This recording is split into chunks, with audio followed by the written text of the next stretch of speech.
Everyone, so I hope आपने questions देख लिए हैं एंड इनको एक बार सॉल्व भी कर लिया है. प्लीज़ अपना स्कोर कमेंट्स में लिखिए and now let's see the solutions of these questions. अब देखिए, जो हमारा पहला क्वेश्चन है, this is regarding A to Z coalition which is also known as accelerating to zero coalition. अब देखिए, अब हमें इतना तो पता चलता है कि एक्सिलरेटिंग टू ज़ीरो का मतलब है कि a coalition which will help you to reach zero emissions. लेकिन अब वो ज़ीरो एमिशंस किस सेक्टर से है या ओवरऑल हम इकोनॉमी की बात कर रहे हैं, उस पर क्वेश्चन आ जाता है. सो ये जो A to Z कोaliशन है, ये स्पेसिफिकली प्रमोट करती है ज़ीरो एमिशन ट्रांसपोर्टेशन को, राइट. एनर्जी के बाद ट्रांसपोर्टेशन का बहुत बड़ा कंट्रीब्यूशन है to green house gas emissions. So उसके लिए हमारे पास A to Z कोaliशन है only for transportation, cutting down green house gas emissions from transportation. कि हम ट्रांसपोर्टेशन की कट तो करेंगे ही, लेकिन हमें ज़ीरो तक लेकर आनी है.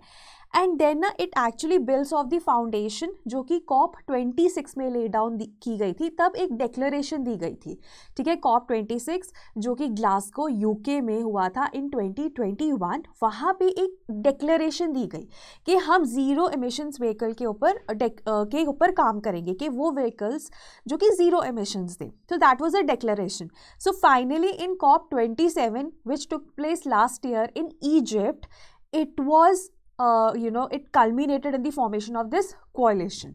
So in fact ये दोनों ही statements correct हैं. क्योंकि आपसे incorrect पूछा गया है तो हमारा आंसर D हो जाता है. सो लाइक आई सेड कि ये एक ज़ीरो एमिशन व्हीकल ट्रांजिशन के लिए कोalition है, ज़ीरो एमिशन व्हीकल ट्रांजिशन और making transportation emit zero emissions. So अब अगर हम बात करते हैं कि हमें पेरिस एग्रीमेंट अचीव करना है, तो हमें ट्रांसपोर्टेशन के ऊपर भी काम करना पड़ेगा. उससे जो एमिशंस इमिट होती हैं उन्हें भी कम करना पड़ेगा.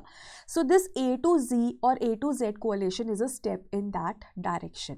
अब ये COP27 के दौरान अनाउंस किया गया था and it will connect the world's leading organizations which work on zero emissions transportation. ताकि ना एक प्लेटफॉर्म बने, जितनी भी दुनिया भर में ऑर्गेनाइजेशंस हैं वो इस कोalition में आएंगी, एक प्लेटफॉर्म बनाएंगी, जिससे कि ना we can actually work on implementing this thing even faster. हमें आइडियाज़ मिलेंगे, हमें पता चलेगा कि कैसे कैसे हम इसे इम्प्लीमेंट कर सकते हैं, क्या क्या चैलेंजेस आते हैं. तो ग्लोबल लेवल पे हम इसे इम्प्लीमेंट करेंगे थ्रू दिस कोalition. सो इस कोalition में अप्रॉक्सीमेटली अगर हम बात करें तो काफ़ी ज़्यादा ऑर्गेनाइजेशंस हैं जो ज्वाइन करेंगी. एंड लाइक आई सेड कि it builds off the zero emissions vehicle declaration, जो लास्ट ईयर 21 में अनाउंस की गई थी at COP26. And because transportation ना इट कॉन्ट्रीब्यूट्स अप्रॉक्सीमेटली 20%. तो एनर्जी के बाद ट्रांसपोर्टेशन का बहुत बड़ा कंट्रीब्यूशन है इन ग्रीन हाउस गैस एमिशंस. तो उसके ऊपर काम करना भी हमारे लिए बहुत ज़रूरी हो जाता है. For that we have A to Z coalition. Next है coal as a energy source. अब देखिए, India is the second largest producer and consumer of coal in the world after China. So this statement stands incorrect. And the second statement is correct कि 55% of India's energy need and 75% of the electricity needs are through coal. इसमें थोड़ा बहुत ऊपर नीचे हो सकता है, जिसे हम कहते हैं 19-21 का फ़र्क हो सकता है, बट ब्रॉडली ये स्टेटमेंट हमारी करेक्ट है. सो हमारा जो आंसर है दैट इज़ 2 ओनली, क्योंकि हमसे करेक्ट ही पूछा गया है. देखिए, कोल की अगर हम बात करें ना, तो coal production of steel which is a big thing है ना. स्टील की कंजम्पशन बहुत ज़्यादा है. Steel, cement, fertiliser, paper, important products की प्रोडक्शन में ये यूज़ होता है. Then third question is regarding a carbon negative company. अब देखिए, कार्बन नेगेटिव कंपनी क्या होगा. कार्बन नेगेटिव का मतलब है कि जितनी कार्बन डाइऑक्साइड एमिशंस वो करती है, उससे ज़्यादा वो उसे रिमूव करती है फ्रॉम द एटमॉस्फेयर. सिंपल है. अगर हम एक normal let's say if you talk about a thermal power plant और an iron steel company, so they are releasing a lot of greenhouse gas emissions into the atmosphere. So that is a carbon positive company because वो absorb तो बिल्कुल भी नहीं कर रही. अगर वो absorb कर भी रही है, लेट्स से कि इन लेट्स से अगर हम बात करें कि कार्बन नेगेटिव कंपनी की, तो वो जितना इमिट कर रही है या तो वो इमिट ही कम कर रही है, और अगर जितना थोड़ा बहुत कर भी रही है उससे ज़्यादा वो अब्जॉर्ब कर रही है।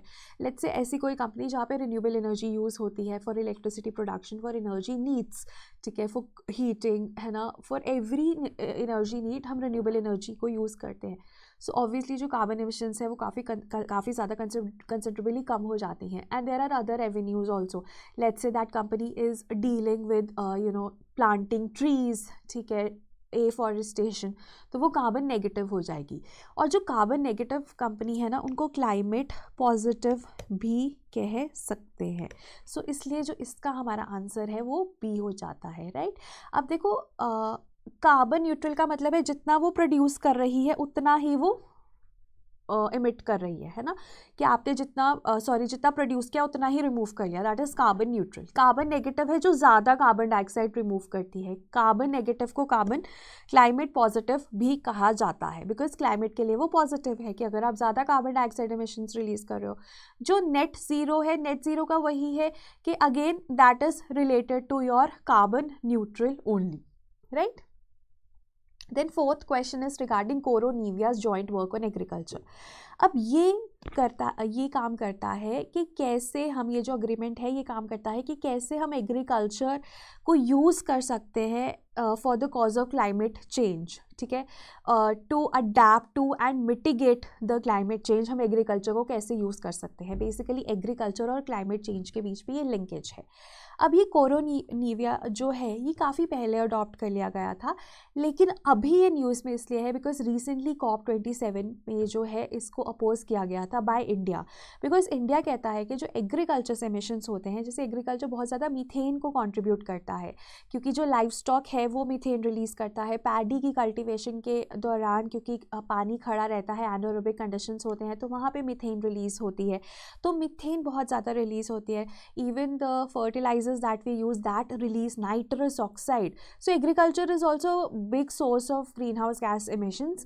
लेकिन for India जो इंडिया है वो ये कहता है कि ये जो emissions है ना, ये survival emissions हैं, these are not luxury emissions। और वेस्ट को, डेवलप्ड वर्ल्ड को पहले अपनी luxury emissions कम करनी चाहिए, वो ख़त्म करनी चाहिए, and then we should move towards survival emissions. So that is why it was in news। तो अगर मैं आपको ये बताऊँ तो ये 2017 में ही बॉन में जो कॉप हुआ था, COP23 जो बॉन जर्मनी में हुआ था, उसके दौरान ही अडॉप्ट कर लिया गया था।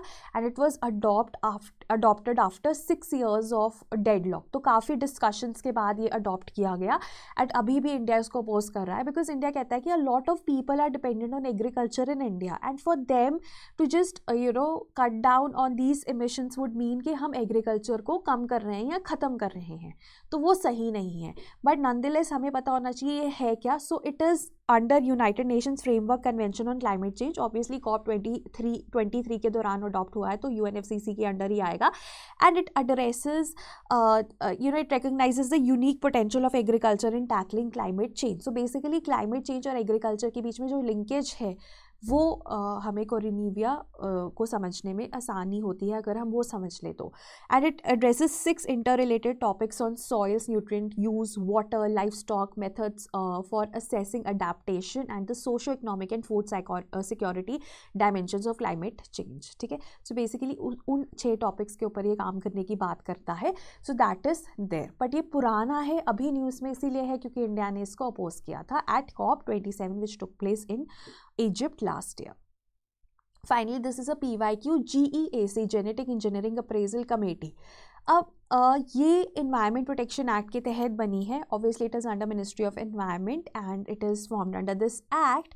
और ये ना बेसिकली रेगुलेट करती है the use, manufacture, storage, import and export of hazardous micro organisms and genetically engineered organisms या जेनेटिकली मॉडिफाइड प्लांट्स और एनिमल्स, उनके लिए उनकी रेगुलेशन के लिए हमारे पास ये GEAC है। अब देखिए GEAC इसलिए न्यूज़ में रहता है, इसमें ना सबसे बड़ी बात यह है कि अगर सपोज़ कोई भी जेनेटिकली मॉडिफाइड जैसे अभी मस्टर्ड को अप्रूवल दिया गया था, तो वो GEAC के थ्रू ही होता है. So that is why it is in news, right. So that was regarding today's premix. And अपना स्कोर आप कमेंट्स में लिखिए, कोई भी डाउट है आप कमेंट्स में लिखिए. And please use this premix as a source of revision, क्योंकि आप बहुत पढ़ेंगे, प्रीलिम्स पास आ रहा है, आप पढ़ते ही जाएंगे, लेकिन आपको क्वेश्चंस भी प्रैक्टिस करने हैं. And premix 5 questions won't take more than 15 minutes every day. आपका एक टॉपिक रिवाइज हो जाता है, उसके आसपास के जो लिंकेजेस हैं वो भी रिवाइज हो जाते हैं. उसके बाद जो हमारा क्रैश कोर्स है, एक अच्छी खबर है कि इसका जो प्राइस है that has been slashed to 8,000 rupees. और इसमें लाइव क्लासेस हैं. अभी जो लाइव क्लासेस हैं वो हैं, आपको FLTs मिलेंगे, फुल लेंथ टेस्ट. अगर क्लोजेस्ट टू एग्ज़ाम कोई पेपर आप दे सकते हो तो वो फुल लेंथ टेस्ट है. 8 आपको वो मिलेंगे. हर एक लेक्चर के बाद आपको क्विज मिलता है, एक मॉड्यूल कंप्लीट होता है. जैसे अगर मैं रिन्यूएबल एनर्जी करवा रही हूँ तो रिन्यूएबल एनर्जी जिस दिन कंप्लीट होगा उस दिन आपको पूरा रिन्यूएबल एनर्जी के ऊपर क्वेश्चंस मिलेंगे, right. Then there is mentorship groups on Telegram. Academic है जब आपका कोई एकेडमिक डाउट है. स्ट्रेटेजिक है अगर आप स्ट्रैटेजी पे बात करना चाहते हैं विद सिलेक्टेड कैंडिडेट्स. तो हमारा जो ये कोर्स है काफ़ी ज़्यादा होलिस्टिक है, right. And it will happen every day 11 to 1 in the morning. And CSAT की मास्टर क्लास है. तो अभी इसका प्राइस स्लैश कर दिया गया है क्योंकि टाइम बहुत कम रह गया है. So make the most of it. And another important news that I want to give you is कि हमारा 2024 के लिए जो कोर्सेज हैं वो भी लॉन्च हमने कर दिए हैं. And in case you want to enrol in them तो अभी 10% ऑफ है. You can use the code republic 74. हमारा 74th रिपब्लिक डे है, तो उसके ऊपर ही हमारा कोड है रिपब्लिक 74, राइट. रिपब्लिक 74. अगर आपको कोई भी डाउट है regarding any purchase of course तो आप हमारे टोल फ्री नंबर पे कॉल कर सकते हैं. So that was all for today. Thank you so much.